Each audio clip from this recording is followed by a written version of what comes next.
เพิ่นว่าลายเทื่อแม่เฮาไปหาอยู่ลาวเขาว่างตลอดยาบ่เห็นดีจังเสียเงินละล่ะมันยากแหล้วนี่เนาะคำมันใหญ่แล้วคำมันได้ใหญ่เลยมันก็มีได้แล้ว5 เดือน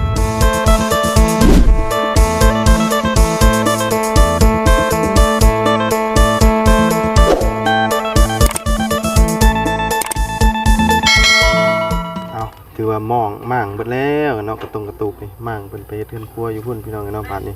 เนาะแต่ก่อนก็มีคนนอนอยู่เพิ่นนอนแล้วก็ย้ายขึ้นเบิดแล้วบ้านนี้หน้าฝนนะไม้ไปเฮ็ดเทือนครัวเนาะเอาข้าวเขียวชุ่มอยู่พี่น้องเนาะทางนั้นก็ได้รักษาอนามัยเสียหญ้าเสียตองคือเก่าเนาะมาทางนี้กราบสบายดีและสวัสดีเพื่อนพี่น้องกันเบิดสุขคนพี่น้องกันเนาะพอกันมื้อนี้เนาะพอดีก่อนกลับพี่น้องกันเนาะก็ถามข่าวทางน้องน้ำก่อนพี่น้องกันเนาะเป็นจังไดเรื่องเมย์เพิ่นพี่น้องกันเนาะไปซื้อยาอยู่บ่พี่น้องเอ้ยเนาะหรือว่าพาไปหาหมอแล้วบ่หรือไปจังไดพี่น้องกันเนาะเป็นจังไดนะวันนี้ทั้งหมอเพิ่นว่าใดเนาะตามข่าวก่อนเนาะเพราะว่าอีกโดนนะบัดนี้สิได้มาเยี่ยมมายามพี่น้องกันเนาะไปพุ่นมันไกลเนาะอีกโดนเติบพี่น้องเนาะเลยกับฝากเป็นกำลังแรงใจอยู่พุ่นนำกันเด้อพี่น้องเนาะว่าบ่ฮู้ว่าสิเป็นจังไดเฮาก็บ่เคยไปครั้งแรกในชีวิตเนาะสิได้ออกเดินทางไกลที่สุดพี่น้องเนาะโอ้ตะปูนี่เป็นตะย่านแท้เนาะเหยียบนี่ป้าโตเอาเริ่มงามมาได้เข้านี่พี่น้องเอ้ย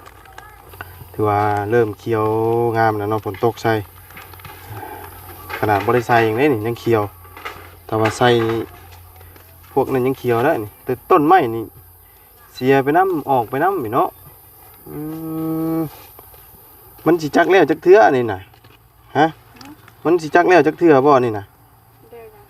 อันนี้เริ่มเสียแล้วกับโป่งอีกแล้วกับโป่งอีกฮะมันปรุงใหม่เนาะคือโป่งไว้แท้ไว้ดิสบายดีไว้แบบนี้มันก็สิได้กินข้าวอยู่บ่นี่บ่โอ้ยเนาะขึ้นเลยพี่น้องเลยโอ้ยนั่งไม่ชิกันเลยโอ้ยเนาะวันเดดซับเดดได้มื่อนี้นะเนาะต้นไม้นี่นะมันเขาฟันแล้วมันก็ขึ้นอีกกี่เนาะข้าเดียวขึ้นมันขึ้นไวได้เนาะถ้าว่าบุเซียมันจะขึ้นงำเลยได้นี่นะมันจะขึ้นนะว่าต้องเสียถูกมั้งโอ้ยเนาะทั้งนั้นแล้วก็ขึ้นอีกได้เนาะทั้งนั้นเนาะไวดีเลยอันต้นไม้ที่ว่าฟันออกนะบ่ฮอดอาทิตย์นึงซ้ำยิ่งฝนตกนี่ยิ่งไวเนาะยิ่งฝนตกยิ่งไวตอนแดงเสียหญ้าเข้าตอนเช้าเสียหญ้ามันก็ได้เสียแล้วบ่เสียทั้งมันเสียทั้งข้าวตัวเข่านี้แค่ยิ่งมันหน่อยเนาะตัวมันที่หลายเนาะมาลายกันหญ้ามันไม่ได้ฮบคือหญ้าเข้าหญ้ามันนี่มันเสียง่ายกว่าเป็นบ่ด้วยมันเสียง่ายกว่าเนาะหญ้ามันนี่เพราะว่ามันอยู่คู่มันใส่เสาะบาดเดียวแล้วแต่ตัวนี้ดิมันเป็นต้นไม้เนาะตัวนี้จะเป็นหญ้าเลยกับต้นไม้แน่แต่ว่าสวนมันนี่มันบ่ค่อยมีต้นไม้เนาะถือว่าธรรมดาเห็ดไห้นี่ต้อง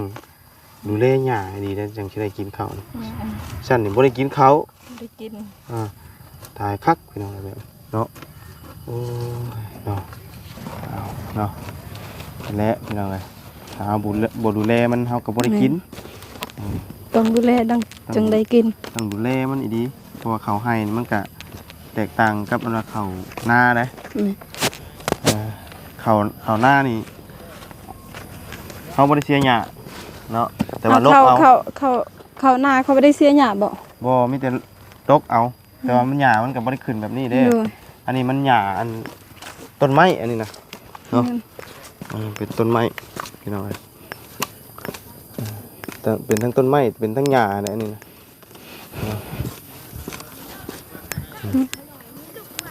ตัวนี้ก็ขึ้นเลยตอนนั้นเสียไปแล้วตอนนี้เนาะตอนมาเมื่อนั้นเนาะเสียแล้วมื้อนั้น เบิดแล้วบัดนี้ขึ้นอีกเลยโอ้ขึ้นไวขนาดยังไงถือว่าจวดจ้าดอีดีแต่ว่ามันไก่อันว่าคือไก่เฮือนไก่ซ่านเนี่ยยังเต็กได้นี่เนาะ โดย ขี้ข้านทอดไปเพื่อนคำคือมันอันว่าเข้าไปไกลคืออันว่าแบบว่า เมื่อย คือเขาปลูกอยู่ผู้นี่เนาะ อยู่ผู้แต่มันไม่ได้ฮบปานใดเด้บ่บุญ บ่ฮกบ่ โดยแบบเข้าทางอันนั้นเด้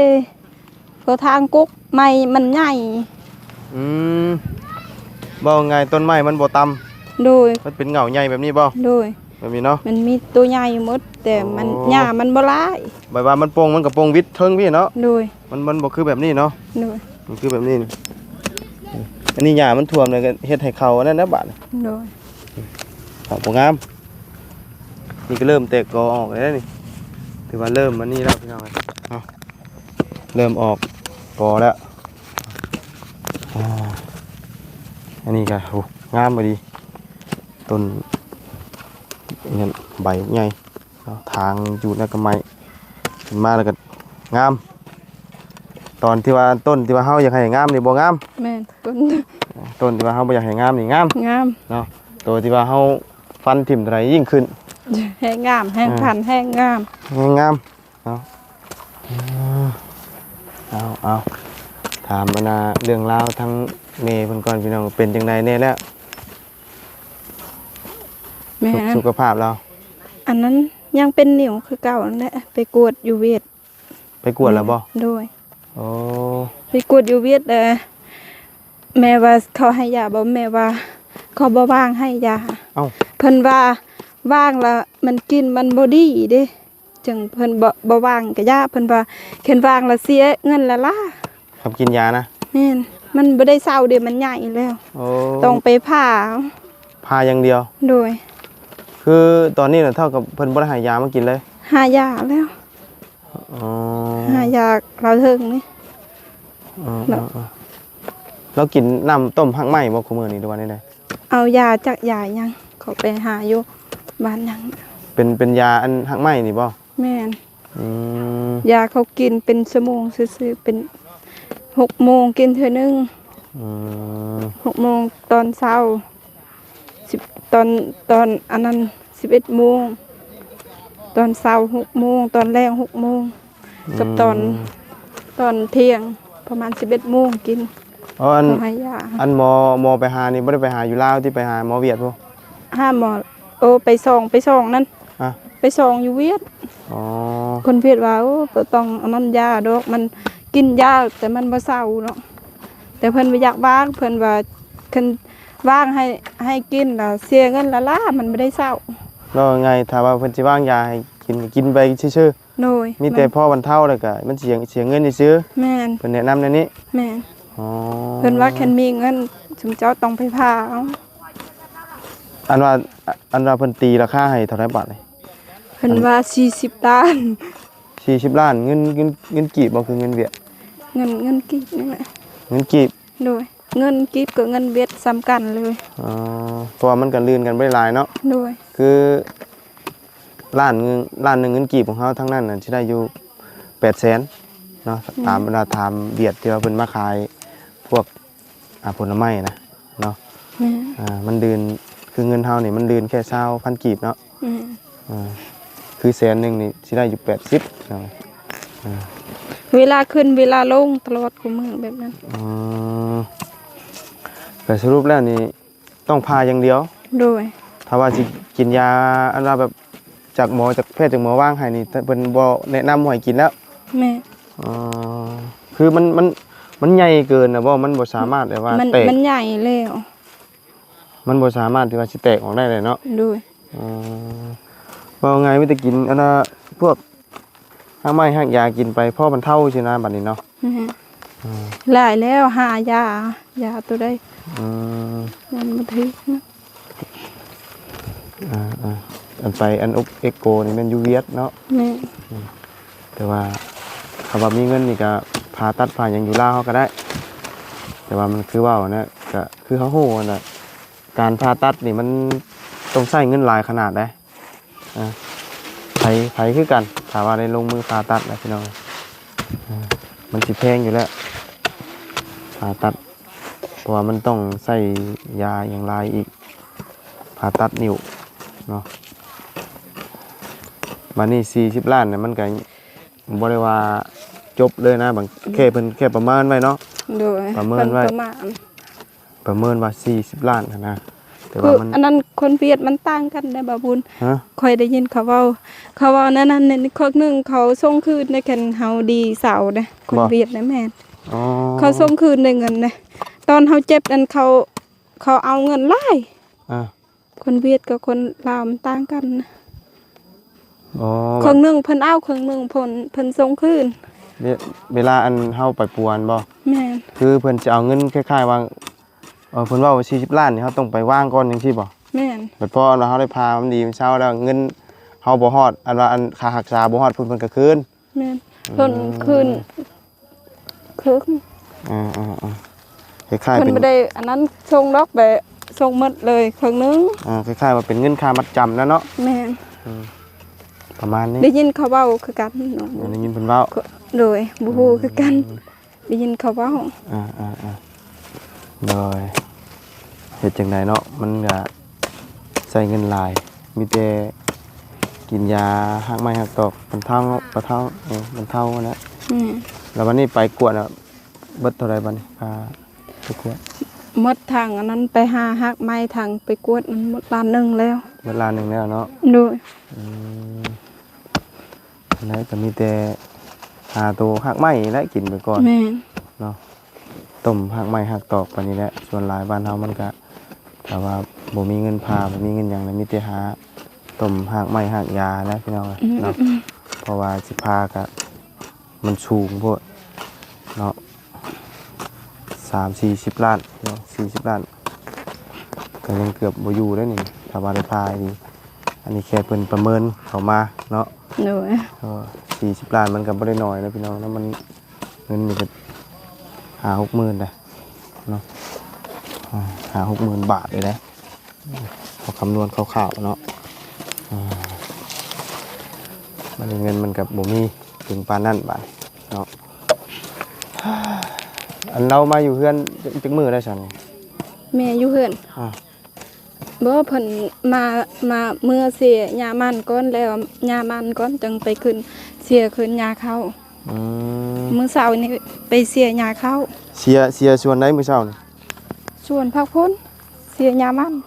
ตัวนี้บ่ โดย ทั้งนี้เสียบ่ได้บ่นี่นะ ยัง อ๋อเสียยามันแล้วจังไปเสียยาเขา โดย แต่ยาเขานี่อยู่นี่สิได้เสียเรื่อยแน่ โดย เนาะ เสียยาในตอนแรกก็ได้เสียก็ได้ยานี่ แล้วตอนนั้นไปสิปลูกหยังซั่นน่ะคือทางปลาแล้วนะ เขาทางซื่อๆยันเขาปลูกนั่นเขารักษากล้วยเพิ่นเด้ โอ้แบบว่ากล้วยเพิ่นใหญ่แล้วเพิ่นทางทิ่มเนาะ แม่ อืมถือว่าเขียวขึ้นงามไปได้เขานี่ก็ได้แต่ว่ามันได้พี่น้องเอ้ยต้องเสียหญ้าเสียตองคือว้าวแน่เนาะมันขึ้นไวบัดหมักแตงนี่โตที่ว่าเฮาปลูกให้มันขึ้นนี่มันบ่ขึ้นนี่เนาะ แม่ยามันขึ้นไหว บ่ขึ้นตัวหมักแตงแต่ว่าตัวอันว่าเฮาเสียแล้วเสียอีกทางได้เสียงอีกนี่ข้าวเดียวขึ้นมาแล้วนี่วางหนึงนี่แหละนี่นะวางอาทิตย์ที่แล้วนี่เนาะขึ้นเบิดเลยบ่ได้เพิ่ง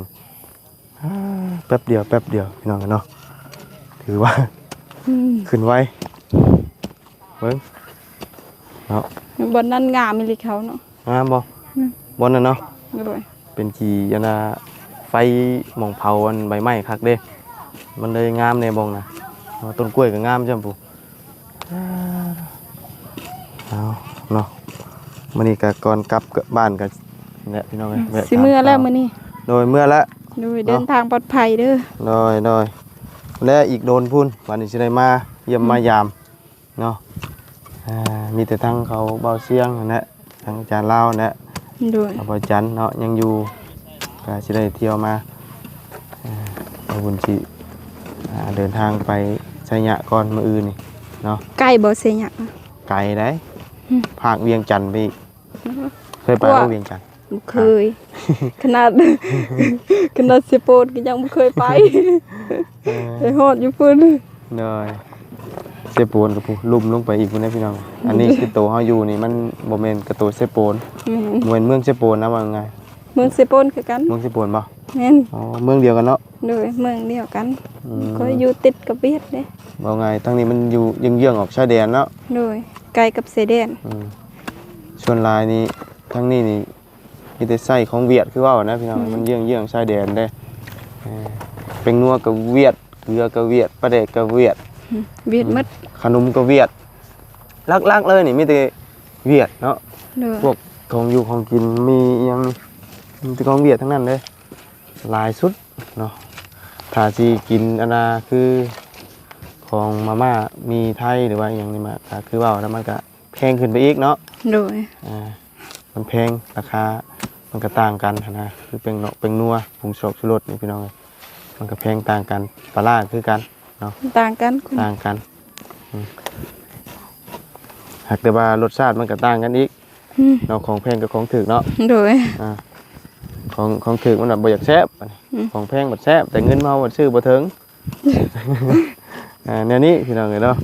มันก็เลยจำเป็นต้องซื้อของถูกมากิน แม่น อดกินแซ่บบ่แซ่บกะ บ่แซ่บก็กินเด้ คือกันกับเฮาอันน่ะบ่มีของกินเต้นหน่อไม้นี่นะเฮาก็กินเต้นหน่อไม้เนาะ โดยกินแต่หน่อไม้ตอนเช้าตอนเที่ยงตอนแรงก็กินแต่หน่อไม้หน่อไม้กับผัก มันบ่มีแนวกินเด้ โดยกินบ่กินแต่ข้าวไข่กินผักฮะ นี่แหละพักกินหญ้าไปเอาเนาะทั้งเพื่อนน้องไม้น้องท้ายก็เนี่ยพี่น้องเอ้ยติดตามไปนํกันเนาะ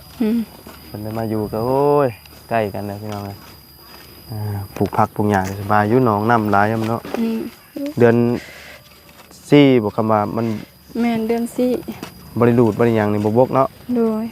แต่ว่ามัน เคยดูดเด้ อ๋อแต่มันบกเอง โดยมันบกเอง แต่ว่าส่วนหลายมันก็บ่ค่อยอยู่น้ำปานใดเนาะ โดย มันก็อยู่ได้บ่ฮอดเดือน4จ้ะตามที่ว่าเห็นมานี่ก็ ฮอดเดือนสี่น้อง ฮอดบ่ โดย อ๋อ น้องตัวนี้มันบ่ฮอดเดือนสี่เดือนสี่น้องอยู่รุมกับกัน โดยปลูกผักปลูกหญ้าได้อยู่เนาะ โดย นั่นแหละนี่ปีหน้านี่สงสัยเพิ่นสิปลูกมันได้ตัวนี้กันเนาะไถปลูกมันจ้ะ นี่ซะ อันนี้แล้วนี่ เขาสิปลูกกล้วย ปลูกกล้วยเลยบ่ โดย แสดงว่าปีหน้านี่ต้องปลูกที่กว่านี้นี่ โดยเขาปลูกกล้วยบ่แหละสำนี้แหละ ปลูกซ้ำนี้เลยบ่ โดย เดี๋ยวมันก็แตกไปเองเนาะ โอ้จนว่ามันแตกเองมันงาม อ๋อ ลูกมันบ่ทันออกนี่ เอาเรื่องกล้วยกับราคาถูกแฮงเนาะทางอันว่าเพื่อนน้องนาน้อยเพิ่นเอาฝากเอาให้กับพักหลายทั้งพอน้องมาน้องทายตัดใหม่ก็สิหาเครือพี่น้องเนาะแบ่งกันน้ำมันลวดแล้วบัดนี้มันลวดคาก้นต้นมันแบบนี้เลยแล้วเพิ่นบ่เอา เขาว่าเอ้า ทั้ง ก ที่ ล้ว มั ย น น้ำท่วม ทั้งที่มันตึงเนาะ ตึงก็เขาบ่เอาแหละกล้วยน้ำท่วม มันก็ติดขี้ดินเล็กน้อยนึงนะ แม่ ล่างแล้วจนว่าเพิ่นบ่เอาเพิ่นติว่ามันบ่งามแบบว่ามันถูกขี้ดินโอบสินะก็เลยแบบว่าบ่เอาเนาะทั้งที่กล้วยน่ะตึงครับราคามันถูกแล้ววันนี้มันหลายบอนเอาหั่นน่ะเพิ่นก็เลยคัดเนาะกำคือว่ากล้วยมันหายากนี่แบบนั้นเอาเบิดมันตึงฮ้อนแท้บัดนี้ตอนแรงพี่น้องเอ้ยเนาะตะเวนเยตาเลยใกล้สิตกดินได้แล้วนี่เนาะเดือดแตกแล้วอะไรก็เสียอีกแล้วอะไรก็เสียอีกจักกี่เสียอันน่ะจนฮอดใส่เนาะจนฮอดเข่าออกมาดม่านพุ่นไปจักจังซี่ได้เซาเสียนี่แบบนี้ก็บ่ไหวแล้วพี่น้องเอ้ยเนาะต้องมาเสียตัวอยู่โฮมก่อนนี่มื้อนั้นเฮาเสียอยู่นี้มื้อน่ะเนาะ แม่น เสียอยู่นี่มื้อที่มามื้อน่ะพี่น้องเอ้ยมามื้อนี้ก็คืออีกเด้อเนาะ ตักก่อนฮ้อนเด้ พักมันแดดฮ้อนแฮงฮ้อนแดดนี่เพิ่นเอิ้นได้ไหนนะ ฮ้อนแดดพวกลึ ฟอกลึ พวกลึ ฟอกลึ ตรึยพวกนะแดดแห้ง แดดแฮง ด้วย ฟอกลึ ฟอกลึ พวกลึ ฟอกลึหรือฟอกลึเอิ้นยาก ตอกอัน บ่จื้อเนาะ คำที่ว่าเฮาอันน่ะถามไปแล้วนี่ก็เว้าบ่ได้คือเก่า เขาภาษาข่อยเอิ้นเขานี่ด้อย เข้านี่นะ โดย โรย โดย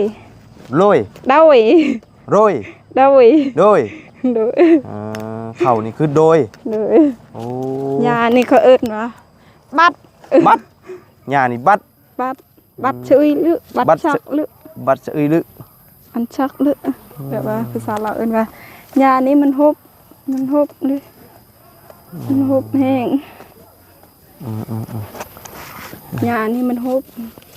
แต่ก็คือเก่าเนาะ โดย จื้อบ่ได้คือเก่า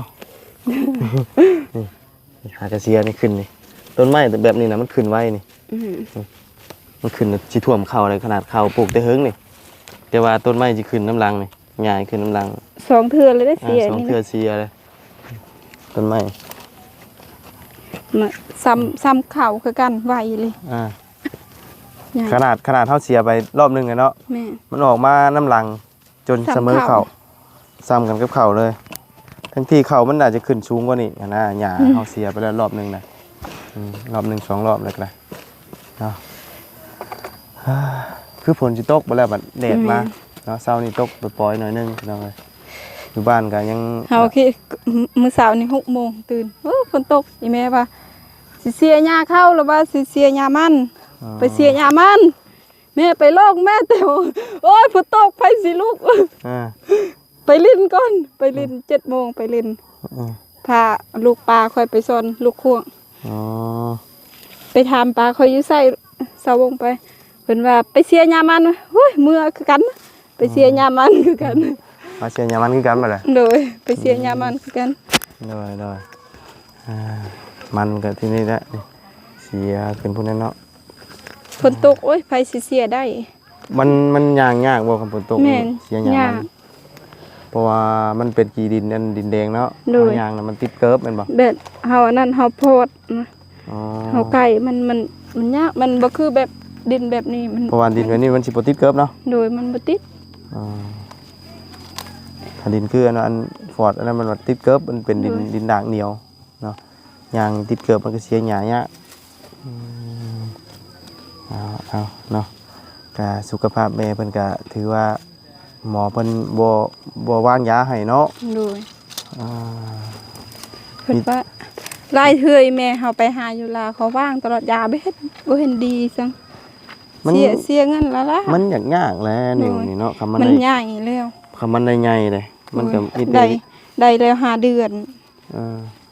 วิธีเดียวก็มีแต่ผ่าตัดบัดนี้แต่ว่าผ่าตัดมันก็ใช้เงินมหาศาลนะพี่น้องเนาะเงินจำนวนนั้นเฮากับมันบ่มีโอ้เนาะมันเงินหลายดีผ่าตัดมาเนี่ยก็ต้องฝักฟื้นอีกอย่างอีกโอ้หลายอย่างพี่น้องเอ้ยมันบ่ได้อย่างอันอีกเนาะจังไดก็นั่นแหละหาหักบานหักยาหักไม้หักตอกินไปเนาะ โดย เผื่อมันแตกมันหล่นออกมาตัวไหนมันถึกจังไดจ้ะหมอเพิ่นก็บ่วางยาให้เพราะว่ากินไปก็เสียเงินซื่อๆเพิ่นว่ามันก็บ่เซาเนาะ โดย พอแต่ว่าเซาเจ็บนะเนาะเบิดเงินนั่นว่าชื่อยากินแล้วก็มาอีก แม่ สิประมาณนี้เพิ่นถึงบ่วางให้เนาะ โดย นั่นแหละ เพิ่นว่าบางยาก็อันนั้นเสียเงินแล้วล่ะบ่เศร้าดอกมันใหญ่แล้ว มันใหญ่แล้วมันบ่มีสิทธิ์ที่ว่า โดย สิเฮ็ดให้มันอันว่าละลายได้เนาะ โดย มันมีแต่ใหญ่ไปมื้อหน้า เพิ่นว่าแค่นมีเงินชุมเจ้าต้องไปผ่าเอา คือแนะนำให้พาลูกเดียว โดย เอาแล้วก็สู้ๆนะเนาะจังไดเมื่อยเจ็บก็อยู่เฮือนเนาะมันบ่มีเงินผ่าตัดเด้มันเบิดวิธีแล้วเนาะก็ว่าชักษาจริงจังมันก็ใช้เงินหลายเนาะเนี่ยพี่น้องในโรคภัยไข้เจ็บมันก็เกิดได้กับทุกคนเนาะบ่ว่าเด็กน้อยหรือผู้เฒ่าเกิดขึ้นได้เสมอ คือการเบิด คือการเบิดมองนี่งามเขาเพิ่นนี่เนาะเอาเสียพี่น้องเอ้ยค่าเดียวจังไดก็อันตะเวนตกดินเนาะจังหน่อยนี่บ่ได้เฮิงดอกนี่นะทำในมืดบวบลงมาเดียวได้ตอนนี้น่ะเบิ่งคือแจ้งคือหยังนี่ตะเวนนี่6 โมงครึ่งหรือว่า7เกือบ7 โมงยังบ่ทันมืดเนาะยังแจ้งเฉยมาแล้วมันค่ำมืดบัดเดียว อ้ายเอาเนาะไปซะเนาะมีแต่สิออกก่อนได้บัดนี้เด้อ โดย จังไดก็สู้ๆเนาะ โดย จังไดจ้ะพี่น้องเอ้ยเฮาก็ได้ไปหาหมอหยังคักแน่แล้ว แต่ว่าเพิ่นบ่วางยาให้เนาะ โดย มีแต่หาบ้านหายาหาต้มฮักไม้ฮักเตาะกินนั่นแหละเฮ็ดจังไดจ้ะมันใหญ่เลยมันบ่สามารถละลายได้แล้วเนาะ โดย เอามีหยังมีแต่ขน ข ม อบใจ นะ เด้อ พอได้แก้หิวเนาะ แก้เมื่อยเสียหญ้าเข้านี่พี่น้องเอ้ยมื้อนี้เสียหญ้ามันต่อ โดยแต่เช้าเสียยามันตอนแรงเสียยาเข้า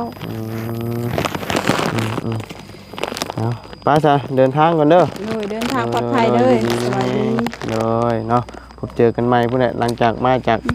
ไอ้ ดุนและเดินเห็นหน้า ชัยยะพุ่นแหละเนาะก็หลายมื้อเติบดอกเพื่อจะได้มาพี่เพื่อมาจากพุ่นแล้วก็มาอยู่บ้านอยู่หยังแล้วก็จังสิได้เดินทางกับพี่ต่อเนาะทางนี้ก็นี่แหละพี่น้องเอ้ยเบิ่งน้ำกันเบิ่งแย่งน้ำกันทางครอบครัวน้องไม้น้องทายเนาะเนี่ยงามพี่น้องเอ้ยปรับดินดอนหญ้าแล้วก็โอ้เลย